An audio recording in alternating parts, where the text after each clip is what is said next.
Plastic प्रदूषणावर उपाययोजना केल्याचा भ्रम. जरी आपण आज प्लास्टिकचं उत्पादन थांबवलं, जरी आज आपण टाकून दिलेली शेवटची प्लास्टिकची बाटली ते आपल्या महासागरांमध्ये किमान 400 पेक्षा जास्त वर्षे टिकणार आहे. आणि मग सूक्ष्म नॅनोप्लास्टिकचा प्रवास सुरू होतो. आणि म्हणूनच आमच्या कॅफेटेरियामध्ये एक पोस्टर आहे ज्यावर आम्ही म्हणतो की प्लास्टिकच्या बाटलीच्या बाबतीत तुम्ही कदाचित तुमची नातवंडे किंवा पणतवंडे पाहणार नाही, पण मी नक्कीच पाहीन. आणि मला वाटतं की हे खरं आहे. जर आपण महासागरांमधील प्लास्टिक प्रदूषणाची व्याप्ती पाहिली तर हे स्पष्ट होते की संपूर्ण स्वच्छता होण्यासाठी हजारो वर्षे लागू शकतात. आज जागतिक महासागरात सुमारे 200 दशलक्ष टन प्लास्टिक कचरा आहे. दरम्यान दरवर्षी सुमारे 20,000 टन कचरा बाहेर काढला जातो. हे प्रमाण 1%च्या 100% कमी आहे, जे सध्याच्या प्रमाणाच्या तुलनेत एक नगण्य अंश आहे. याच गतीने महासागर पूर्णपणे स्वच्छ होण्यासाठी सुमारे 10,000 वर्षे लागतील. आणि तेही तेव्हा जेव्हा आपण आजपासून महासागरात जाणारे सर्व प्लास्टिक पूर्णपणे थांबवू. सध्या प्लास्टिक पर्यावरणात ज्या वेगाने प्रवेश करत आहे, तो वेग पर्यावरणातून ते काढून टाकण्याच्या किंवा त्या कचऱ्यावर प्रक्रिया करण्याच्या आपल्या क्षमतेपेक्षा कितीतरी पटीने जास्त आहे. समजा मानवजातीने तंत्रज्ञानात एक मोठी प्रगती साधली, प्रचंड संसाधने गुंतवली जातात आणि स्वच्छतेची कार्यक्षमता 5 पटींनी वाढवली जाते, तरीही या प्रक्रियेला सुमारे 2,000 वर्षे लागतील. वास्तविक पाहता आपण सध्याच्या वार्षिक प्रदूषणाच्या ओघाचा सामनाही करू शकत नाही. मग अनेक दशकांपासून साचत असलेल्या प्रदूषणाचे परिणाम नाहीसे करणे तर दूरच राहिले. जीवमंडळात साचलेले सर्व प्लास्टिक आपण केवळ काढू शकत नाही इतकेच नाही, तर तसा प्रयत्न केल्यास सजीवांनाही धोका निर्माण होऊ शकतो. काही संस्थात्मक उपक्रम आहेत ते कचरा गोळा करण्याचा, मृत कचऱ्याचे ढिगारे आणि निष्प्राण जागा जमा करण्याचा प्रयत्न करत आहेत. ते गनस्टोन देखील गोळा करत आहेत. तुम्हाला माहीत आहेच की जीव समुद्राच्या वरच्या थरातील फक्त 15 सेंटीमीटरचा पहिला थरच शिल्लक ठेवत आहेत. तर ते जीव त्या कृत्रिम सामग्रीचा वापर शिकार करण्याची जागा, घरटी बांधण्याची जागा, खाण्याची जागा म्हणून करतात किंवा ते त्या प्लास्टिकवर अंडी घालतात.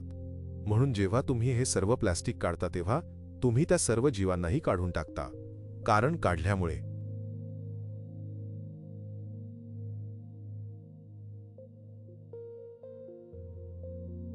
ही स्वतःच एक वेगळी समस्या आहे. एकदा का प्लास्टिक पर्यावरणात शिरले की मग त्या पर्यावरणातून ते प्लास्टिक काढून टाकण्याचा कोणताही योग्य आणि निरुपद्रवी मार्ग नसतो. शिवाय प्लास्टिकचा एक मोठा भाग आधीच सूक्ष्म आणि नॅनोकणांमध्ये विघटित झाला आहे, जे आता समुद्राच्या तळावर पडून आहेत, पाण्याच्या प्रवाहात वाहत आहेत, सागरी जीवांच्या शरीरात शिरले आहेत आणि पदार्थाच्या जागतिक चक्राचा भाग बनले आहेत. हे कण जाळ्यांनी पकडता येत नाहीत किंवा हाताने गोळा करता येत नाहीत. याचा अर्थ असा की पर्यावरणातून प्लास्टिक केवळ यांत्रिक पद्धतीने काढून टाकणे शक्य नाही. अगदी आशावादी परिस्थितीत ही याने समस्या सुटणार नाही. आपण आता सहजपणे उचलता येणाऱ्या कचऱ्याशी नव्हे तर स्थिर विद्युत प्रभार असलेल्या नॅनोकणांशी सामना करत आहोत. हे नॅनोद्रव्य पृथ्वीवरील प्रत्येक सजीवामध्ये आधीच रुतून बसले आहे. आणि जरी आपण समुद्रातून प्रत्येक प्लास्टिकची बाटली आणि प्रत्येक वेष्टण काढण्यात यशस्वी झालो, तरीही एक प्रश्न अनुत्तरित राहील.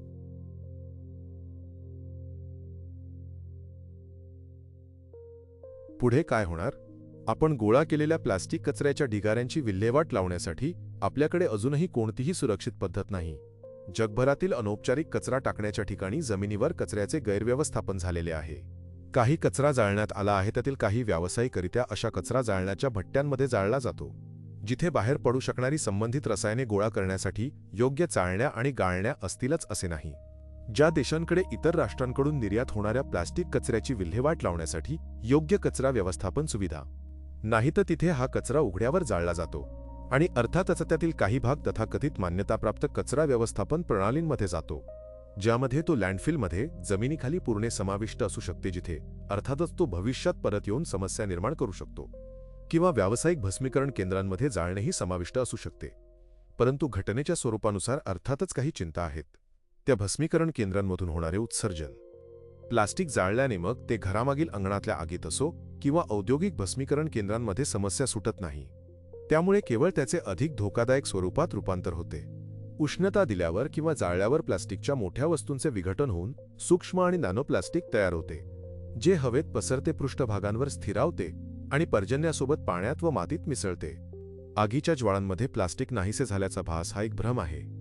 जाळल्यामुळे प्लास्टिकचे अनेक पटींनी अतिसूक्ष्म कणांमध्ये, म्हणजेच मानवी आरोग्यासाठी सर्वात मोठा धोका निर्माण करणाऱ्या मायक्रो आणि नॅनोप्लास्टिकमध्ये विघटन होण्याची प्रक्रिया अधिक वेगवान होते. आणि नेमके हेच स्थिरविद्युत प्रभारित कण शरीरात अगदी मेंदू आणि इतर पेशींमध्येही खोलवर प्रवेश करू शकतात, जिथे ते विविध प्रकारच्या आजारांना कारणीभूत ठरतात.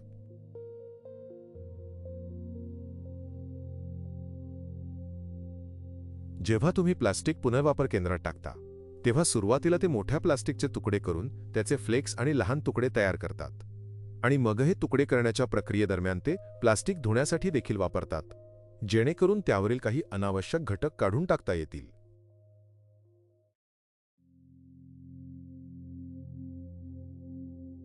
पदार्थ एकूण वस्तुमानाच्या प्रचंड टक्केवारीने नष्ट होतात. त्यामुळे नष्ट झालेले हे पदार्थ सांडपाण्याच्या प्रवाहात, पुनर्वापराच्या प्रक्रियांमधून जातात आणि जलमार्गांमधील मायक्रोप्लास्टिक प्रदूषणाला हातभार लावतात. एक साधी आणि सामान्य पुनर्वापर सुविधा अब्जावधी मायक्रोप्लास्टिक तयार करू शकते आणि नंतर ते पाण्यात सोडले जातात.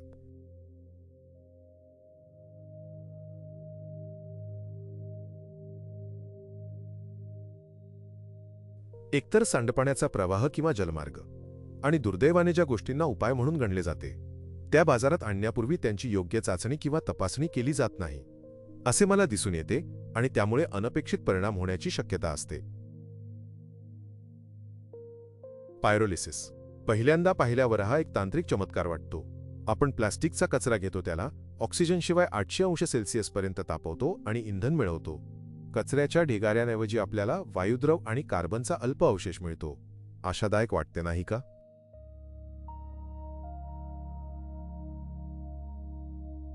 पण या तंत्रज्ञानाची एक दुसरी बाजू आहे, जी अदृश्य आणि अधिक धोकादायक आहे. उच्च तापमानात विघटन होत असताना प्लास्टिक सहजासहजी नाहीसे होत नाही. पायरोलिसिसच्या प्रक्रियेत डायऑक्सिन आणि फ्युरान या वायूंचे उत्सर्जन होते, जे पृथ्वीवरील सर्वात विषारी पदार्थांपैकी काही आहेत. ते कर्करोगजनक आहेत, अंतःस्रावी प्रणालीमध्ये अडथळा आणतात आणि मानवी ऊतींमध्ये जमा होऊ शकतात. ते कमी प्रमाणात असले तरी धोकादायक असतात. जरी तुम्ही एका टन प्लास्टिकपासून 600 लिटर द्रव इंधन मिळवण्यात यशस्वी झालात, तरी अशा इंधनाची किंमत मानवी आरोग्य आणि जीवाला धोका आहे. विल्हेवाटीच्या अशा पद्धतींवर अवलंबून राहिल्याने आपण प्लास्टिकचे एका अदृश्य परंतु अधिक धोकादायक स्वरूपात होणारे रूपांतर केवळ अधिक वेगवान करत आहोत.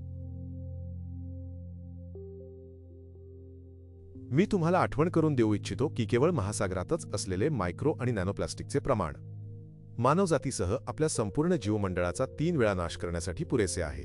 दरम्यान मायक्रोप्लास्टिकचे विघटन होत राहते, ज्यामुळे मोठ्या प्रमाणात नॅनोप्लास्टिक तयार होते. डॉक्टर केनर यांचे उदाहरण आठवा. मायक्रोप्लास्टिकचा एकच कण अब्जावधी नॅनोपार्टिकल्समध्ये विभागला जाऊ शकतो.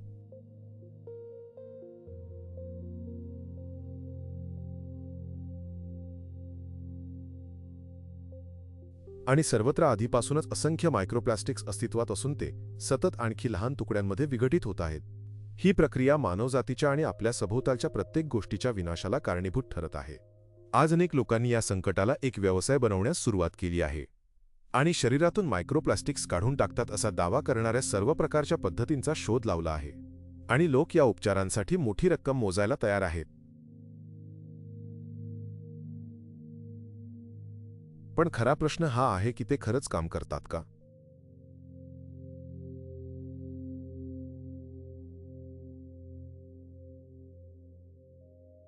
आज आरोग्य सेवा क्षेत्रात आणि काही वैज्ञानिक वर्तुळांमध्येही मानवी शरीरातून मायक्रोप्लास्टिक काढून टाकण्याच्या तथाकथित पद्धतींबद्दल चर्चा वाढत आहे.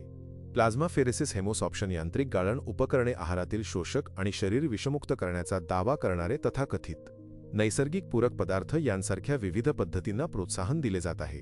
वरवर पाहता हे सर्व तर्कसंगत वाटते. जर शरीरात काही विषारी असेल ते काढून टाकले पाहिजे. पण सत्य हे आहे की या पद्धतीने मूळ समस्या सुटत नाही. माझ्या मते रक्तातील मायक्रो नॅनोप्लास्टिक गाळून काढण्यासाठी कोणतेही वैज्ञानिकदृष्ट्या सिद्ध झालेले तंत्र अस्तित्वात नाही. ते अवयवांमध्येच जमा होते आणि रक्त एखाद्या गाळण यंत्रात पाठवून ही गोष्ट गाळून काढणे शक्य नाही.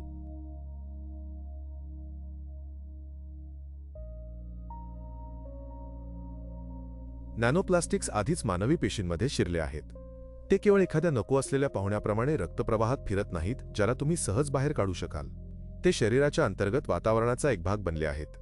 होय, आपण शोषकांच्या सहाय्याने रक्त शुद्ध करू शकतो किंवा प्लाझ्मा गाळू शकतो, पण अशा प्रक्रिया खरोखर किती प्रभावी ठरू शकतात?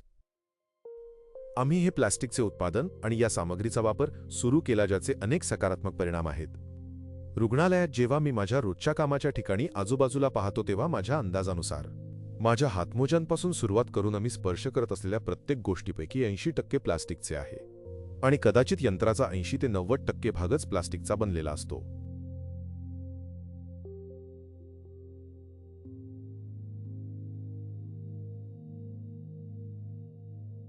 आणि आरोग्यसेवेच्या दृष्टीने हा एक खूप महत्त्वाचा मुद्दा आहे. इतकेच नाही तर रक्त शुद्धीकरण प्रक्रियेसाठी वापरल्या जाणाऱ्या द्रावणांमध्येही प्लास्टिक असते. जेव्हा तुम्ही आजारी पडता,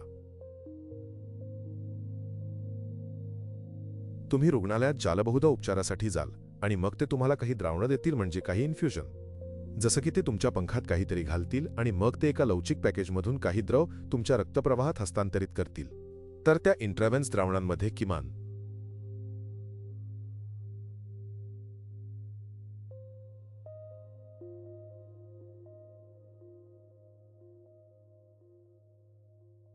प्रति लिटर 62 मायक्रोप्लास्टिकचे कण, म्हणजेच हा मानवी शरीरात आणि रक्तप्रवाहात मायक्रोप्लास्टिकचा थेट प्रवेश आहे.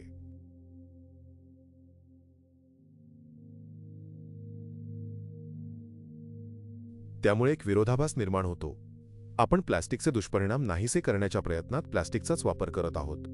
अशा प्रक्रियांमुळे एकूण विषारी भार खरोखरच कमी होऊ शकतो, पण त्या मूळ समस्येवर उपाय करत नाहीत. त्या पेशींमधून प्लास्टिक वेगळे करत नाहीत किंवा त्याचा स्थिर विद्युत प्रभार निष्प्रभ करत नाहीत. ते विस्कळीत झालेले संदेशवहन मार्ग पूर्ववत करत नाहीत आणि मेंदू, रोगप्रतिकार प्रणाली किंवा मायटोकॉन्ड्रियाचे संरक्षणही करत नाहीत. एखाद्या व्यक्तीला अशा पद्धती वापरून पाहण्याचा पूर्ण अधिकार आहे. ही त्यांची वैयक्तिक निवड आहे, परंतु भ्रम बाळगणे महत्त्वाचे नाही. त्या प्रक्रियांमुळे गमावलेले आरोग्य परत मिळणार नाही. शिवाय प्लास्टिक हे केवळ पॅकेजिंग आणि घरगुती वस्तूंसाठी वापरले जाणारे साहित्य नाही. हे आधुनिक उद्योग, आरोग्य सेवा, वाहतूक, इलेक्ट्रॉनिक्स, बांधकाम आणि अगदी अंतराळ तंत्रज्ञानाचा कणा आहे. कॉन्क्रीटनंतर पृथ्वीवरील हे दुसरे सर्वात सामान्य साहित्य आहे, त्यामुळे ते अत्यंत सर्वव्यापी आहे.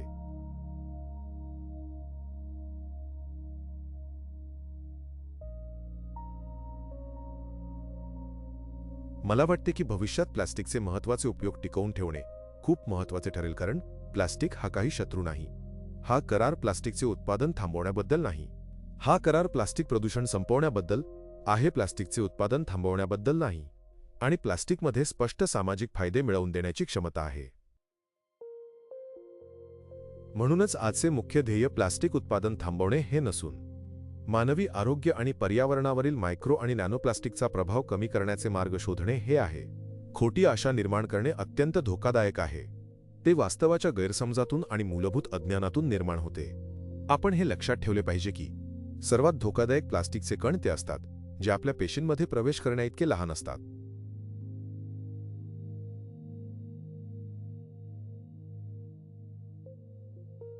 आणि एकदा का मायक्रो आणि नॅनोप्लास्टिक्स आपल्या पेशींमध्ये शिरले की त्यांना गाळून किंवा काढून टाकता येत नाही. ते शरीराचा भाग बनतात आणि हळूहळू आपल्याला आतून नष्ट करतात. सर्वात गंभीर समस्या ही आहे की हा पदार्थ आपल्या शरीरात किती प्रमाणात जाईल यावर आपले कोणतेही नियंत्रण नसते. नॅनोप्लास्टिक्स त्वचेतही शिरू शकतात. उदाहरणार्थ, जेव्हा आपण समुद्रात पोहतो किंवा उन्हात बसतो,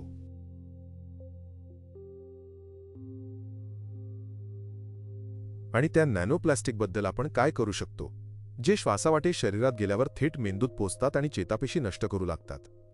नॅनोप्लास्टिक हे जीवमंडळासाठी आणि मानवजातीसह सर्व जीवसृष्टीसाठी सर्वात धोकादायक पदार्थांपैकी एक आहेत. तरीही प्लास्टिकचा वापर पूर्णपणे सोडून देणे मूर्खपणाचे ठरेल, कारण असे केल्याने प्रचंड जागतिक नुकसान होईल.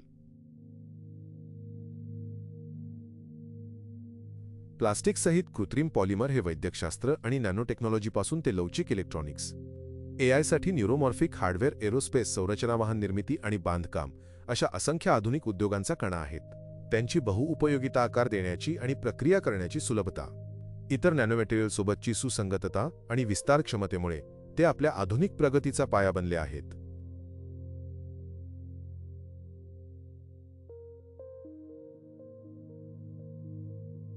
त्यामुळे उपाय प्लास्टिक पूर्णपणे काढून टाकणे हा नाही, तर ते यापुढे जीवनासाठी धोकादायक ठरणार नाही याची खात्री करणे हा आहे. आणि नॅनोप्लास्टिक नेमके कशामुळे इतके धोकादायक ठरते हे समजून घेतल्यानेच पुढे जाण्याचा खरा मार्ग सुरू होतो.